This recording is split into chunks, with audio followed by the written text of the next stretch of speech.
Listen up, you punk! You better watch your step!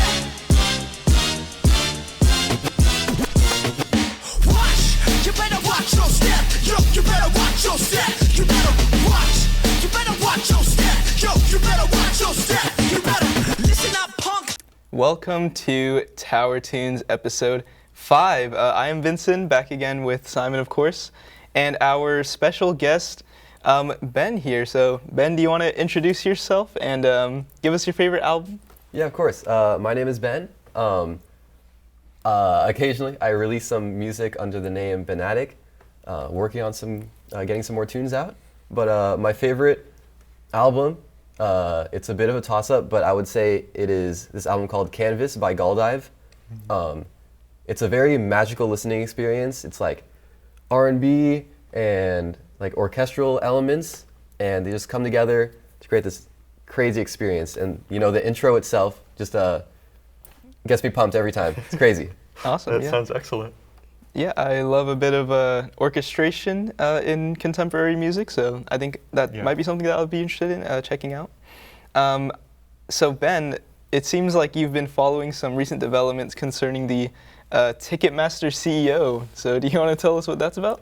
Yeah, sort of funny. The Live Nation CEO talking about some $80 is too cheap for concert tickets. That's crazy. That's insane. That's not too cheap. Maybe too expensive. Yeah, I mean, I'm under the opinion that you know, everyone should have access to live music. You know, it just gets you better connected to what you listen to, and you know, it's unfair to connect it to something that makes more money, like sports. I think that, you know, even $80 is a little unreasonable for me. I don't go to $80 shows. Yeah, they're really like completely different industries, and it's odd to draw a comparison between the two. Yeah, for sure. One of my favorite artists, Jeff Rosenstock, sticker on the laptop. I think he holds the same kind of mindset that you have about people being able to, you know, experience live music, because he always keeps his ticket prices at like a very like frugal price. So. Yeah, I remember I was checking out his recent tickets for his tour with Pup. Yes. Almost bought them, but. Yeah, I also almost bought them, but you know, I kind of just want to see Jeff. Lots of almost buyers in the house. Indeed. So anyway, a quick overview of the episode. We will be going over Song of the Week and news, music news as always. And then we're going to talk a bit about Ben's music journey, and then we're going to wrap it up. So shall we get started with Song of the Week? Let's do. And Ben, would you like to talk about your Song of the Week first? Of course. Yeah, my Song of the Week is this song called Us by First Day Back. I got to experience them live a couple times, and they're from Santa Cruz, actually, UC Santa Cruz. So I think they just have an awesome sound. It has these little harmonica bits in this song, and for some reason they just hit super hard, and it's even better live. Nice. Yes. And it's always cool, like, hearing about these local or semi-local bands. Like, stuff from UC Santa Cruz, of course you from SJSU. Like, it's neat seeing artists when they're just starting out and, like, working to become a bigger act. Of course. I always love a bit of harmonica. You know, one of my favorite songs of all time is Isn't She Lovely by Stevie Wonder, which has a very long harmonica solo, but it's one of my favorite songs of all time. Simon, do you want to give us your Song of the Week? Sure. So my Song of the Week this week was Bunny is a Writer by Caroline Polachek, kind of along the lines of last week's Queer Pop episode. Bunny is a Writer, just a super simple, spacious pop track. It's got like organic elements, it's got electronic elements. It's really got all you could want for a pop song in the 2020s, so I'm a fan. Awesome. Yeah. So going on to my Song of the Week, I chose the titular track from Geese's new album, Getting Killed. So that's Getting Killed by Geese. This is one of my favorites off the album, but we will get into that very soon. Yeah. So. Well, how about we get into that right now, actually? Yes. Shall we? So it's a new album, right? Yes. What did you think about it? Because I haven't listened yet, but I want to hear your thoughts. Yeah, well, I'm a huge fan of their previous album, 3D Country. Mm-hmm. I kind of went into this album thinking it was going to be like just a second 3D country, but it was very different. Definitely not as much alt country. More just like an art rock type of experience.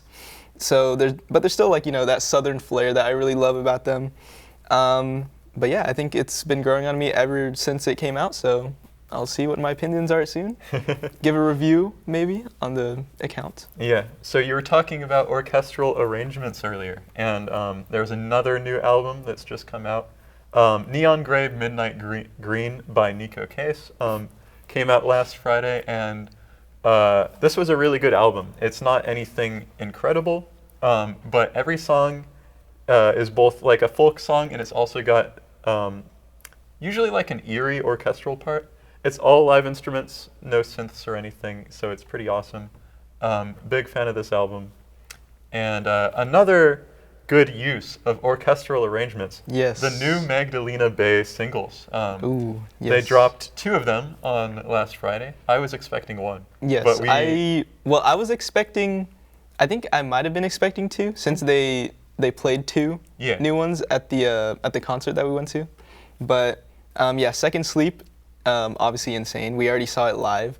And then when I heard it, I was just like, yeah, it's incredible and probably the song of the year. So that's that. But Star Eyes was also incredibly good, especially the outro with that sax. I'm personally a particular fan of Star Eyes. I think it might be my favorite between the 2 singles. I mean, there's like really no going wrong, to be honest. Yeah, both of them are just pretty excellent. Like I don't have any critiques about either. Definitely, like, I think some of Mag Bay's best work so far. For sure, and I can't wait for whatever they come up with out of this. Hopefully it's an album, but we'll see. Yeah. I think it will be. That would be amazing. Yeah. Okay, so you had some new albums that you were excited about as well. Could you talk us through those? Yeah, so Glaive, a popular hyperpop kind of artist, released his new album last Friday. He said that it's his best work. I think that he may have had some better stuff, but I think the album is pretty solid. I've been liking it, but I don't know, maybe it'll have to grow on me a bit more.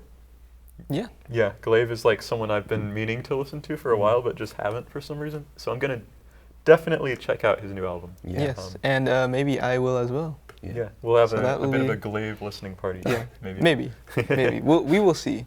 So, in other news, guess who is headlining the Super Bowl halftime show? I don't know. You tell me. I actually already know, but please enlighten us. Yeah, I will enlighten you because it is none other than Bad Bunny. And this is kind of a surprise because it seems like he's taken note to not perform in the U.S. because of the, the current situation regarding ICE. So it seems like him coming here is kind of like, I guess, like a political statement of sorts, which I, for one, I think is really cool. So what do you guys think? Yeah, I'm inclined to agree. I don't have any huge opinions on this issue, but I've heard a lot of bad opinions from Is that so? various people. I don't know. I've heard a lot of tangentially racist stuff being thrown around, and I'm not a fan of that. So I'm just going to support Bad Bunny, and I can't wait to see what he comes up with for the Super Bowl. Yeah, me too. Yeah. I mean, personally, I haven't heard about any of like the racism stuff either, but I think it's a very interesting pick to have Bad Bunny as the headliner, because I think the past couple of years they've been really targeting that millennial demographic. So I'm wondering what they're trying to accomplish and who they're trying to captivate with this pick here. Yeah, I think whatever happens, it's gonna be it's gonna make waves. Yeah. So we will definitely see that soon. They always say that the Super Bowl is the biggest media event of the year. So I'd say, although there is a big millennial audience, we've also got Gen Z, and I'd say Bad Bunny is very popular with Gen Z. Yeah, So, that is true. Yeah, we'll have to see what happens. I think it's going to be exciting. In other music news, we have a bunch of bands taking their music off Spotify, actually. And this has come to a head recently with Massive Attack, a 90s electronic band, one of my favorites, saying they would be taking theirs off or requesting that it was taken off. I don't think it's actually off Spotify yet, which Not yet. I'm glad for, but it will be removed soon. unfortunately. Yeah. I mean, there's been a ton of controversy surrounding Spotify. Like, not Yeah. even just their politics, but also like their business practices. So Yeah. definitely seems like things might happen soon Yeah. in a bad way for Spotify, which is fine because I use Apple Music. But yeah. So shall we get on to the next section, Simon? Let's do. So our next section is all about music production and songwriting. And Ben, could you talk us through how you got into this sort of thing? What inspired you to start producing music? Yeah, I definitely started by trying to replicate the things that I liked. I started trying to experiment when I was maybe 12 on this app called GarageBand that's on everyone's phone. I tried to replicate the genre called Kawaii Future Bass. If you know, you know. We might know. We might. Yeah, I mean, I don't know. It might be worth checking out. It's a very interesting and very hyper kind of genre. I don't know. It's very interesting. Yeah. But from there, I just kept making some garbage in GarageBand. Fair enough. I mean, we all got to make some garbage before we make anything good. Very Yeah. true. Who knows? I might be still in the garbage part, but we'll see. But from GarageBand, I kind of transitioned to using more sophisticated tools like Logic Pro. I started kind of learning some instruments a little bit. Yeah, lately I've been kind of in my guitar era, recording live guitar on my tracks, and then doing more vocal stuff. Yeah, but recently I've started taking like songwriting more seriously. Ooh. So I've been trying to write some stuff from the heart, and it's been really fun and very like freeing to do so. Yeah, I mean, speaking of writing from the heart, your first single, "Milk Tea," I feel like the songwriting there kind of speaks to that in a way. It's very like about like heartbreak, and that's a song that I really enjoyed from you, mostly because of the production. So maybe you're really not making garbage anymore, but I really like the keys on that song. Definitely reminded me of a lot of like bedroom pop stuff that I've heard before. Yeah, definitely. So we heard, I guess, upon the grapevine that you were thinking about making an album soon. Oh. Is that true? Yeah, so those two singles that you guys have heard, they're from an album that I'm working on. It is all written, but I've just been too lazy to record them. So maybe this semester, I'll definitely have something out by Christmas though. Maybe another single, maybe something. Okay. I can't wait for that present. Yeah. We'll see. Yeah, so I think that's it for the episode. So coming up on Tower Tunes, we will have the summer hip hop episode soon, hopefully. We do have like one guest. Okay, one of our guests is like confirmed. Yeah. And the other one, we're really trying to get two guests, but one of them is. Yeah, it's a bit. We will see what happens. Simon has been telling me about this folk episode that we're going to be doing. Yep. I have no idea what that's about. Oh, it's going to be folk, all right. But we will. I guess he'll just clue me in. We also have a loser episode coming up soon. Loser.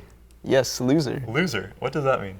Well, I guess it's somewhere along the line of, or it's in the same vein as like artists like Car Seat Headrest, Body's best song of all time, by the way. And I guess like Black Country New Road.